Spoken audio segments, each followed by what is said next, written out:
choisi la bonne part ce matin. Seigneur, merci parce que nous sommes là ce matin pour te louer, t'adorer, mais aussi entendre ta parole.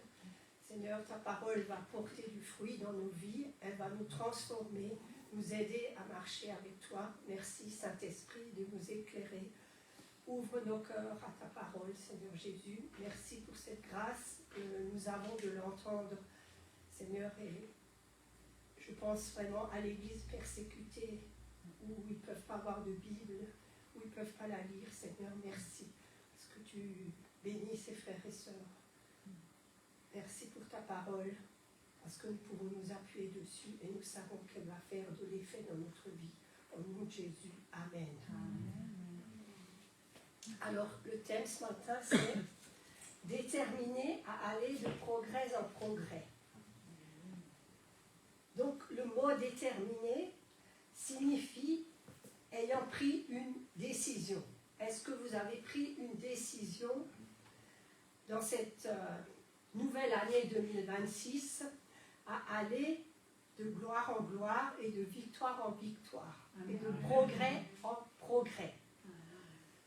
Donc une personne qui était très déterminée, c'était Ruth. Je dis toujours Ruth parce que ma tante allemande, elle disait Ruth. Alors, chaque fois ça m'arrive. Elle répondit à sa belle-mère. Ruth 1, verset 16. Ne me presse pas de te laisser, de retourner loin de toi. Où tu iras, j'irai. Où tu demeureras, je demeurerai. Ton peuple sera mon peuple et ton Dieu sera mon Dieu. Et on a vu que Ruth, elle a vraiment fait ce qu'elle a dit à sa belle-mère. Elle s'est accrochée, je peux dire, au Dieu de sa belle-mère. Et Ruth possède un trait de caractère que chaque enfant de Dieu doit avoir, c'est la détermination. C'est vrai que c'est beau de se convertir, mais vous savez, pour tenir dans le temps, il faut vraiment être déterminé. C'est bien de commencer sa vie avec le Seigneur, mais c'est encore beaucoup mieux de la terminer avec le Seigneur. Et pour ça, il faut de la persévérance. Dans Philippiens 3, le verset 13 et 14, c'est l'apôtre Paul qui parle. « Frères, je ne prétends pas avoir déjà atteint ce but, mais je fais une chose, oubliant ce qui est en arrière et me portant vers ce qui est en avant, je cours vers le but pour remporter le prix de la vocation céleste de Dieu en Jésus-Christ. » Donc, est-ce que nous sommes déterminés comme Ruth et l'apôtre Paul à continuer et à atteindre le but? Bien sûr, pour atteindre le but, il faut d'abord le connaître. Donc, quel est le but? Dans le verset de Philippiens 13, le verset 10 à 14, Paul nous parle de son but. On doit avoir un but dans la vie, un but qui nous interpelle, un but qui nous donne aussi du zèle pour l'accomplir. Il y a des gens qui n'ont pas de but, qui n'ont pas d'objectif, qui n'ont pas de vision, pas de mission dans leur vie.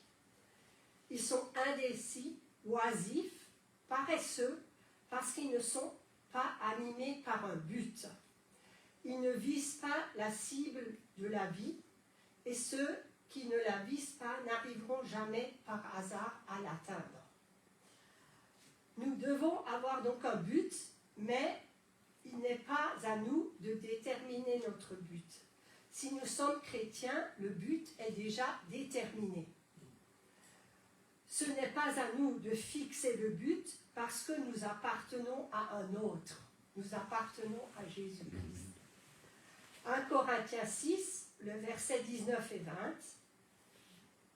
Ne savez-vous pas que votre corps est le temple du Saint-Esprit qui est en vous?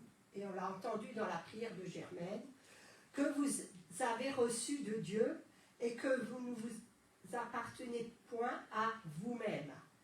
Car vous avez été rachetés à un grand prix, Glorifiez donc Dieu dans votre corps et dans votre esprit qui appartiennent à Dieu.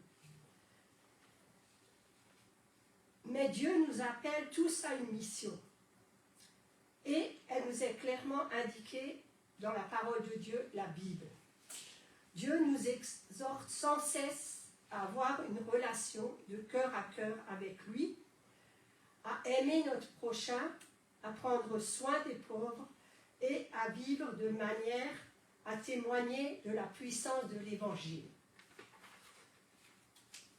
Ce n'est donc pas à nous de nous fixer notre but, c'est déjà fixé par Dieu. Dans Philippiens 3, le verset 12, Paul dit qu'il a saisi par Jésus-Christ pour qu'il saisisse l'objectif. Paul a été saisi par Jésus-Christ pour qu'il saisisse l'objectif.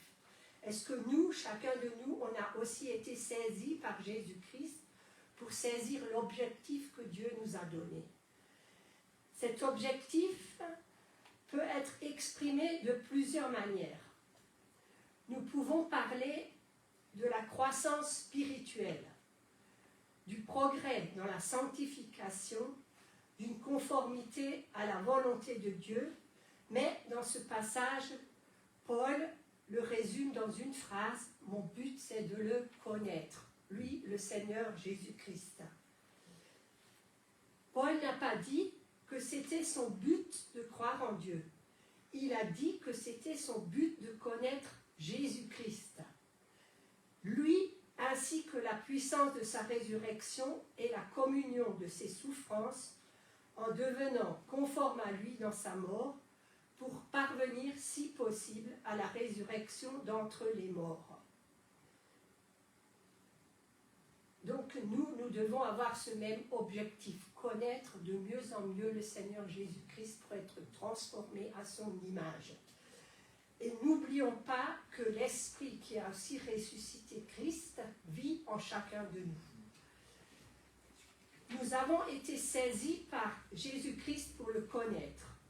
Le but de notre vie, de notre existence en tant que chrétien, est de le connaître. Toute autre chose que nous faisons dans cette vie doit être soumise à cet objectif de connaître le Seigneur Jésus. 1 Corinthiens 10, le verset 31. Soit donc que vous mangiez, soit que vous buviez, et quoi que vous fassiez, faites tout pour la gloire de Dieu. Je vais vous donner un petit témoignage quand même. Faites tout pour la gloire de Dieu. Vous savez tous, enfin presque tous, que je travaillais dans un grand magasin.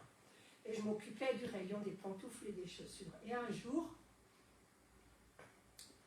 j'étais en train de ranger ces chaussures et en même temps, je pensais au Seigneur,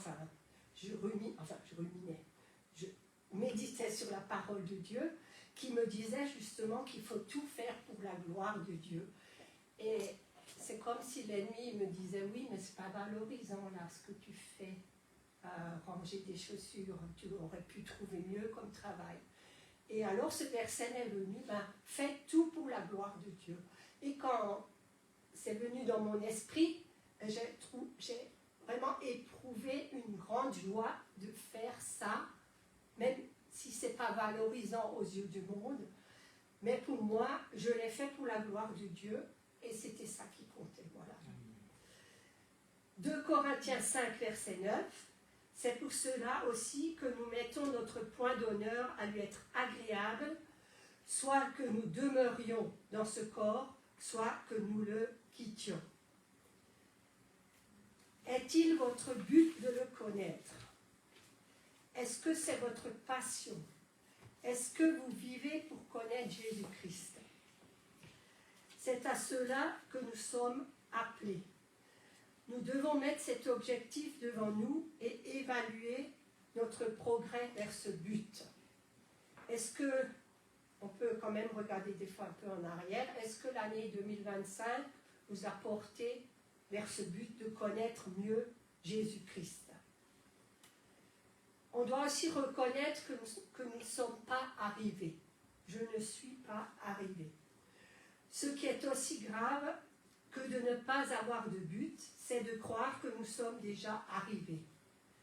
Même après 44 ans de conversion, je reconnais ne pas être arrivé et en 2026, je veux persévérer coûte que coûte. Je suis déterminée à atteindre le but. Ça, c'est pour moi-même, mais vous pouvez vous associer à ma prière, parce que c'est une prière, et que nous persévérons tous ensemble à connaître mieux le Seigneur Jésus-Christ. Amen.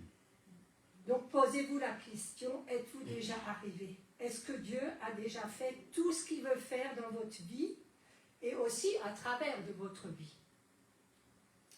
Celui qui se croit déjà arrivé au but n'arrivera jamais. Pouvez-vous imaginer un coureur qui fait la moitié de sa course?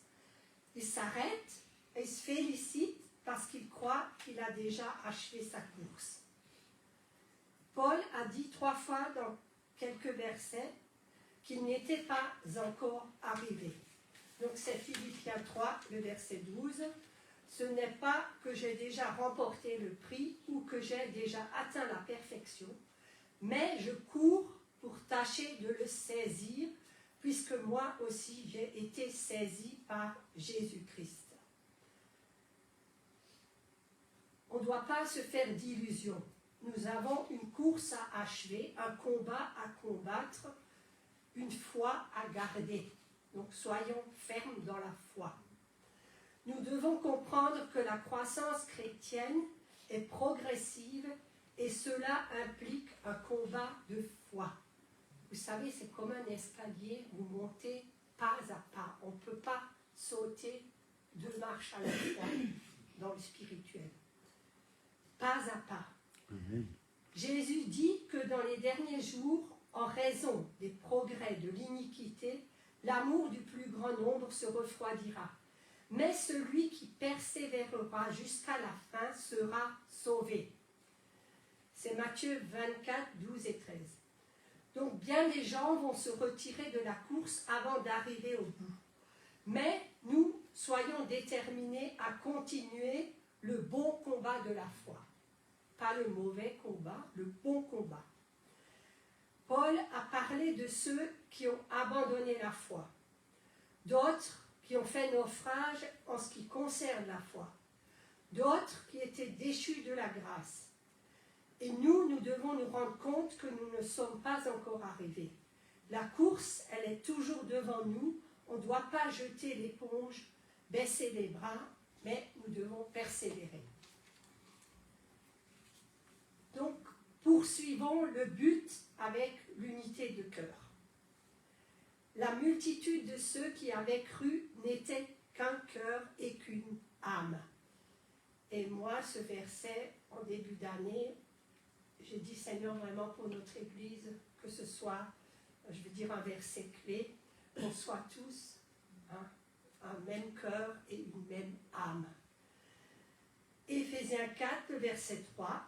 Je vous exhorte donc, moi, le prisonnier dans le Seigneur, à marcher d'une manière digne de la vocation qui vous a été adressée, en toute humilité et douceur, avec patience, vous supportant les uns les autres avec charité, vous efforçant de conserver l'unité de l'esprit par le lien de la paix. Donc voilà, on a parlé de la paix, le lien de la paix. En tant que croyants, nous sommes tous membres d'un seul corps, une seule assemblée, unie par le Saint-Esprit dans le lien de la paix.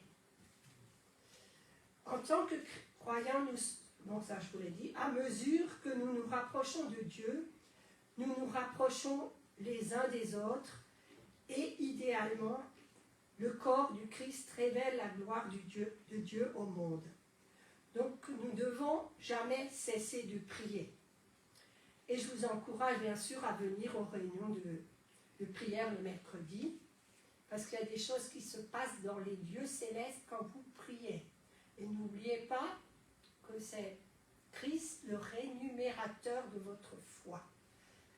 Et c'est aussi, quand on est tous réunis là, on peut exercer notre foi, et comme on a vu qu'on a prié pour notre sœur Nadia et qu'elle a été guérie. Dieu est encore le Dieu du miracle aujourd'hui. Amen.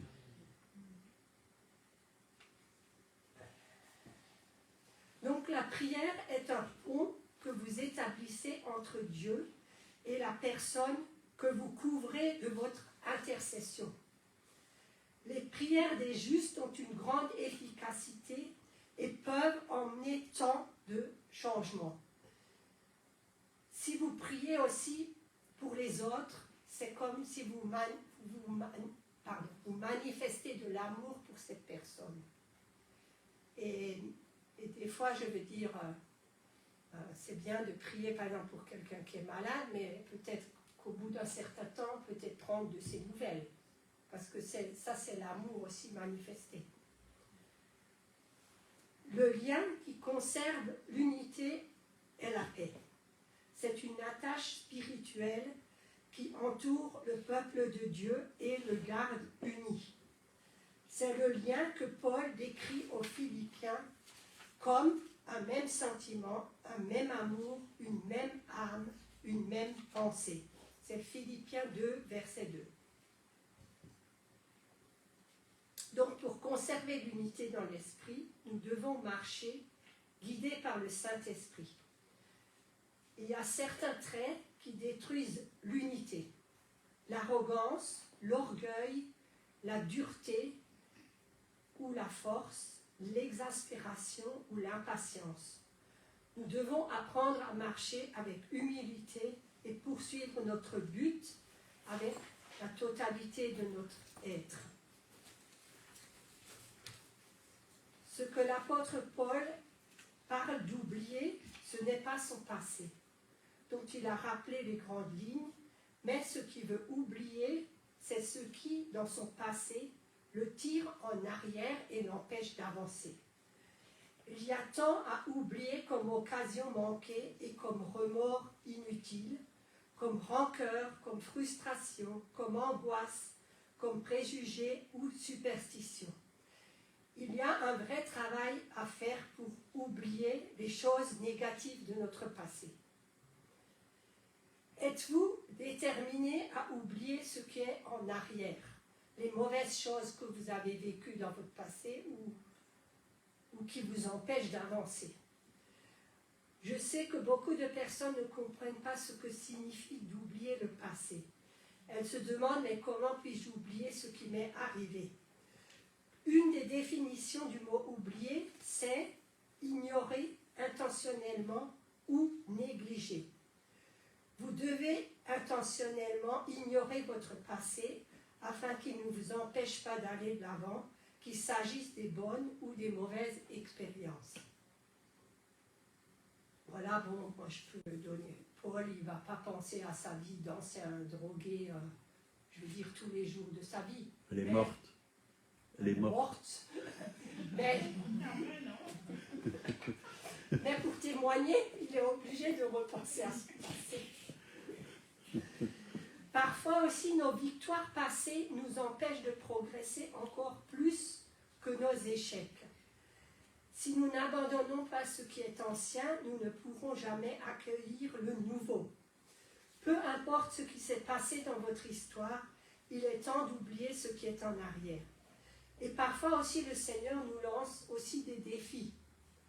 Parce que des fois, on a des appréhensions. Par exemple, on dit « Ah, mais ça n'a pas marché. L'autre fois, quand j'ai essayé, ça n'a pas marché. » Mais le Seigneur, il peut nous lancer un défi et nous rendre capables d'atteindre un objectif. Donc, prenez toujours la décision d'aller de l'avant. Croyez que Dieu vous a préparé un futur meilleur. Sachez qu'il est à l'œuvre dans le secret. Lorsque vous oublierez ce qui est en arrière et que vous irez de l'avant, vous verrez la vie abondante que le Seigneur vous a réservée. Alors, les bonnes choses aussi que vous avez faites peuvent vous empêcher de connaître Christ. Paul parle de plusieurs bonnes choses qu'il avait accomplies. Si vous êtes toujours en train de penser à ce que vous avez achevé dans le passé, vous ne faites rien pour le futur. Paul aurait pu se glorifier de son passé, mais il l'a considéré comme une perte afin de gagner Christ. On ne peut pas non plus atteindre la ligne d'arrivée en restant sur la ligne de départ. Dans Philippiens 3, versets 7 à 11, l'apôtre Paul dit « Mais ces choses qui étaient pour moi des gains, je les ai regardées comme une perte à cause de Christ. Et même, je regarde toutes choses comme une perte à cause de l'excellence de la connaissance de Jésus-Christ mon Seigneur, pour lequel j'ai renoncé à tout, et je les regarde comme de la boue, afin de gagner Christ et d'être trouvé en lui, non avec ma justice, celle qui vient de la loi, mais avec celle qui s'obtient par la foi en Christ, la justice qui vient de Dieu par la foi, afin de connaître Christ et la puissance de sa résurrection et la communion de ses souffrances, en devenant conforme à lui dans sa mort, pour parvenir, si je puis, à la résurrection d'entre les morts. Dans un sens, on n'en a pas fini avec le passé. Nous ne devons pas oublier le passé, car le passé révèle ce que Christ a fait pour nous. Le passé nous sert à témoigner à d'autres ce que le Seigneur a fait. Personnellement, qu'est-ce qu'il a fait pour moi? Il a pardonné mes péchés, il m'a sorti de la déprime, il m'a donné un but, il m'a donné une raison de vivre, il m'a donné la joie, il m'a donné la paix. Il est là tous les jours. Qu'est-ce que vous voulez de plus? Il y a des choses qu'on ne peut pas acheter non plus avec l'argent, la paix, la joie, toutes ces choses, vous ne pouvez pas l'acheter avec de l'argent. Et puis aussi, c'est bon de savoir qui vous aime, mais il m'a aussi appris à aimer. Bien sûr, j'en ai pas fini avec ça, avec l'amour. Hein. Et il m'a aussi permis à ne plus être égoïste. Il m'a aussi appris à voir les autres comme lui, il les voit. Il m'a aussi appris à pardonner les erreurs. Vous savez, ici, on est dans une église, on a le droit de faire des erreurs. On va vous les pardonner. Voilà. Amen. Éphésiens 2, verset 2. Mais parce que les gens, voilà. Vous savez, on se trompe tous. Hein. Voilà.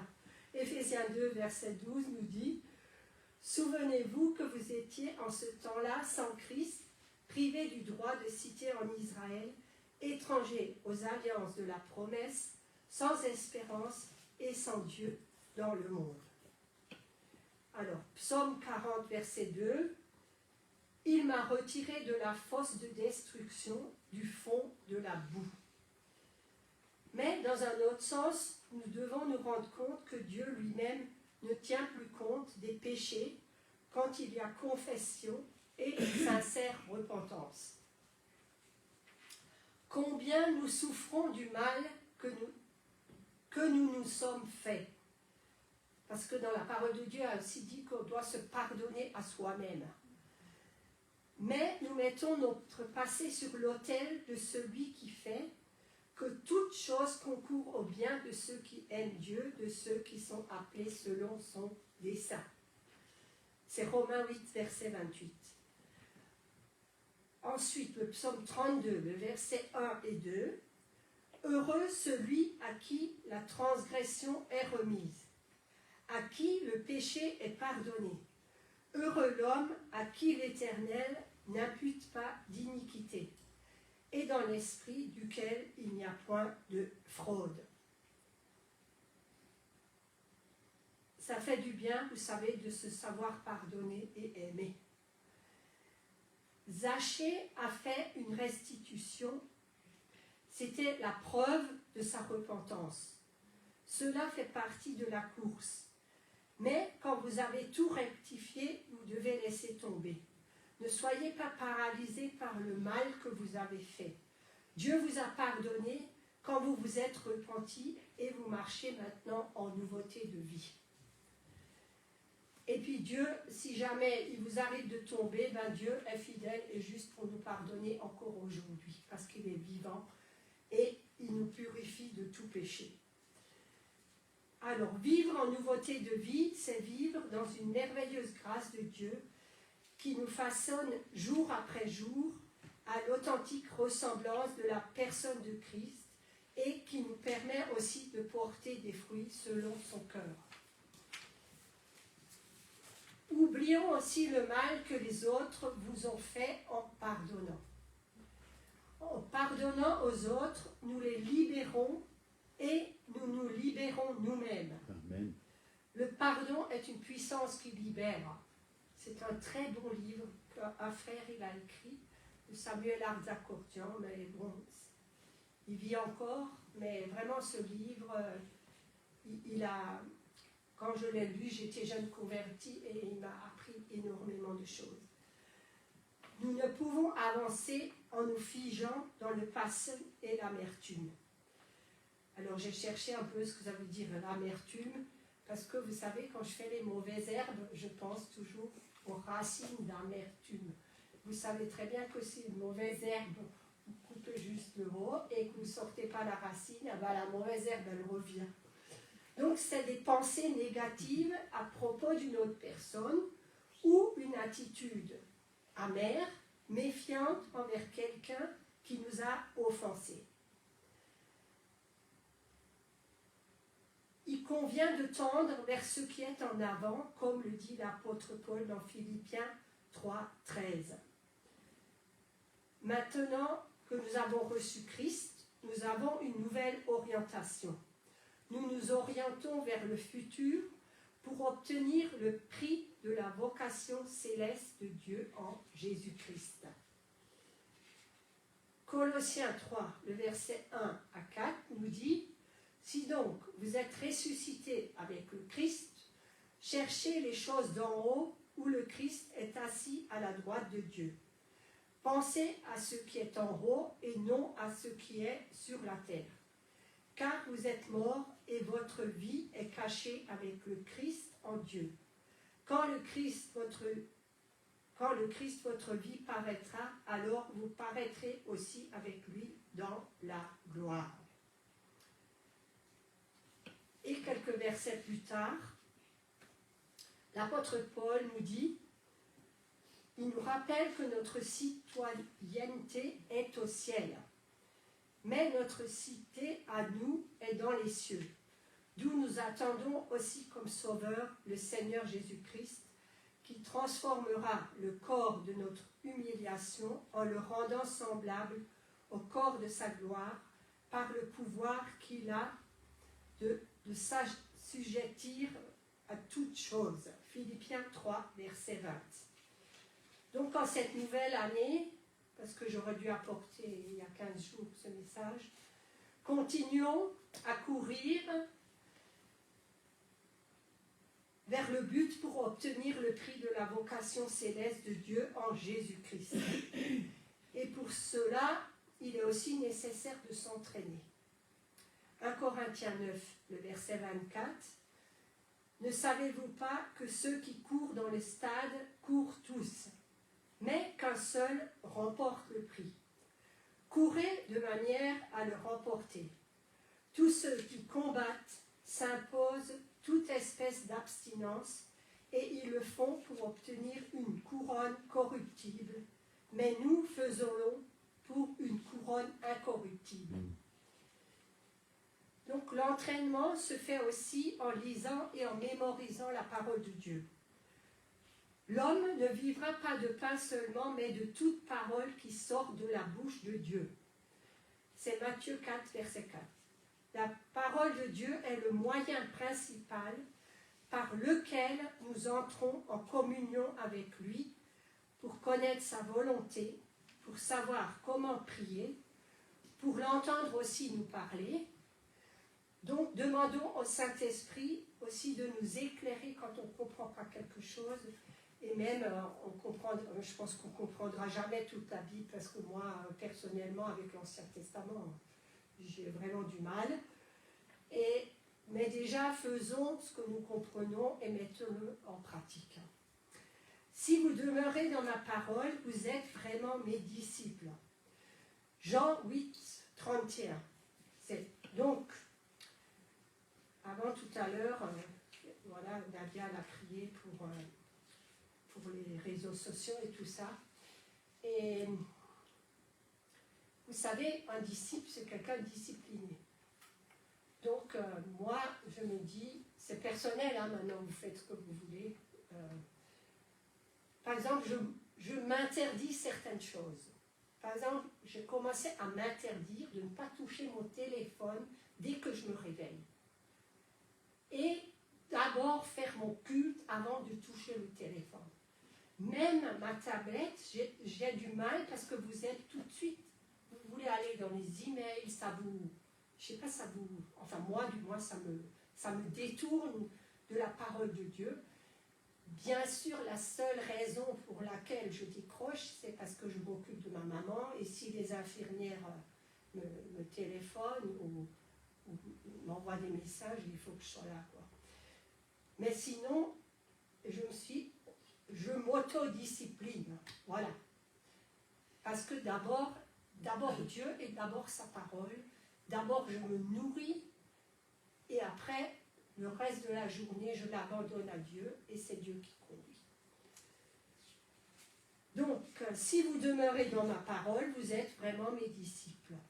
Donc, il convient de lire une bonne portion de la parole de Dieu chaque jour. La parole de Dieu est votre vie, elle est esprit et vie. Et quand on l'examine, nous constatons que les sages recherchent la connaissance pour réussir leurs études et transformer leur vie. Ça, c'est Proverbe 2, verset 20. Proverbe 2, verset 6 qui l'affirme. Car l'Éternel donne la sagesse, de sa bouche sortent la connaissance et l'intelligence. Et cela révèle que la véritable sagesse vient de Dieu lui-même et non de notre propre compréhension. Si vous n'avez pas de sagesse, il est aussi marqué dans la parole de Dieu qu'on peut la demander et Dieu va nous la donner. Donc, je vous invite à vraiment continuer à courir vers le but pour pouvoir dire, avec l'apôtre Paul, j'ai combattu le bon combat, j'ai achevé la course, j'ai gardé la foi, désormais la couronne de justice m'est réservée. Le Seigneur, le juste juge, me la donnera en ce jour-là, et non seulement à moi, mais à tous ceux qui auront aimé son apparition. C'était 2 Timothée 4, versets 7 à 8. Donc la volonté du Seigneur pour nous, c'est de nous perfectionner de jour en jour. Ne regardez pas à ce qui n'est pas achevé, mais à ce qu'il a déjà accompli. Jésus veut toucher encore votre vie pour vous conduire plus loin dans la voie qu'il a préparée pour vous.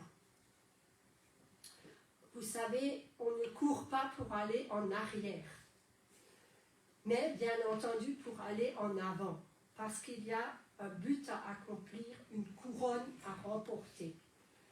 Notre but, c'est Christ, c'est de le voir et d'être avec lui un jour. C'est aussi accomplir la mission qu'il a donnée à chacun de nous. Avant de partir, il a donné un ordre. 1 Thessaloniciens 4, verset 1. Au reste, frères, puisque vous avez appris de nous comment vous devez vous conduire et plaire à Dieu, et que c'est là ce que vous faites, nous vous prions et nous vous conjurons au nom du Seigneur Jésus de marcher à cet égard de progrès en progrès. Donc il veut que vous alliez plus loin dans la découverte aussi de ces bénédictions. Ce qu'il a commencé, il veut aussi l'amener à la perfection. Donc aujourd'hui, je vous invite à prendre la décision d'aller de l'avant. Croyez vraiment que le Seigneur a préparé un futur meilleur. Sachez aussi qu'il est à l'œuvre dans le secret. Lorsque vous oublierez ce qui est en arrière et que vous irez de l'avant, vous verrez la vie abondante vraiment que le Seigneur vous a réservée. Amen. Amen. Seigneur, merci pour tout ce que tu as déjà fait dans nos vies, dans ma vie personnellement, et je sais encore que j'ai besoin de toi. Merci Saint-Esprit de nous diriger, de nous aider à aller de l'avant, de nous appuyer aussi sur ta parole, de la lire, mais aussi, Seigneur, de la mettre en pratique. Merci, Seigneur Jésus, parce que tu es un Dieu de victoire. Tu habites en chacun de nous. Et ce matin, on veut vraiment prendre la décision et aller de progrès en progrès. Merci, Seigneur, que ta volonté soit vraiment faite dans nos vies. Au nom de Jésus. Amen.